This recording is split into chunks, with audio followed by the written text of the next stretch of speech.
সুবিধাভোগী প্রশাসন নিয়ে বেকায়দায় অন্তর্বর্তীকালীন সরকার। অর্থাৎ গত সরকারের হাসিনা সরকারের 5ই আগস্ট পতনের পর দায়িত্বভার গ্রহণ করেন ডক্টর মোহাম্মদ ইউনূস। তিনি গত 8ই আগস্ট বাংলাদেশ সরকারের অন্তর্বর্তীকালীন সরকারের প্রধান উপদেষ্টা হিসেবে দায়িত্বভার গ্রহণ করেন। দায়িত্বভার গ্রহণের পর থেকেই তিনি দেখছেন যে সুবিধাভোগী প্রশাসন নিয়ে বেকায়দায় আছেন তিনি, এবং শুধু তিনি না, অন্তর্বর্তীকালীন সরকারের সমস্ত উপদেষ্টারা।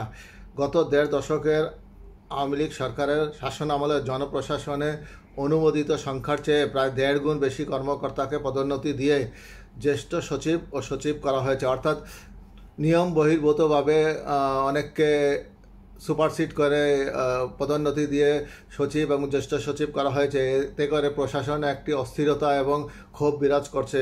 অতিরিক্ত সচিব ও যুগ্ম সচিব পদের এই ক্ষেত্রে সংখ্যা 2 গুণ ছাড়িয়ে গেছে।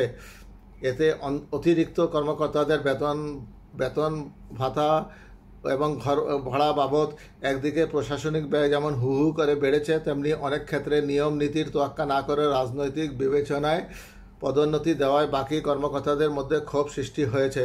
গত 8ই আগস্ট অন্তর্বর্তীকালীন সরকার ক্ষমতায় গ্রহণের পর বিক্ষুব্ধ কর্মকর্তারা সামনে আসতে শুরু করেছেন। পদোন্নতি পদায়নের দাবিতে অনেকে বিক্ষোভ করেছেন। এমনকি বিষয়টিকে কেন্দ্র করে সচিবালয়ে কর্মকর্তাদের মধ্যে হাতাহাতির মতো ঘটনা ঘটে, যা অনভিপ্রেত।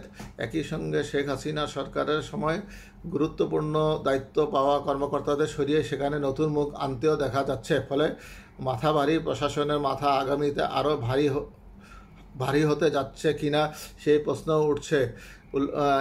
এরই মধ্যে আবার অভিযোগ পাওয়া যাচ্ছে যে আওয়ামী লীগ আমলে সুবিধা পাওয়া কর্মকর্তাদের কেউ নতুন সরকারকে সহযোগিতা করছেন না। এটা স্বাভাবিক যে গত সরকারের আওয়ামী লীগের 5-8 কর্মকর্তারা কখনোই বর্তমান সরকারকে সহযোগিতা করবে না। তাদের উদ্দেশ্যই থাকবে কীভাবে করে এই সরকারকে বেকায়দায় ফেলে ব্যর্থ করা এবং আগের সরকারকে পুনরায় ক্ষমতায় আনার জন্য একটা ষড়যন্ত্র চক্রান্ত করা। যাই হোক আর কি, আমরা আশা করি এইসব কর্মকর্তারা ব্যর্থ হবে তাদের কুটচালে।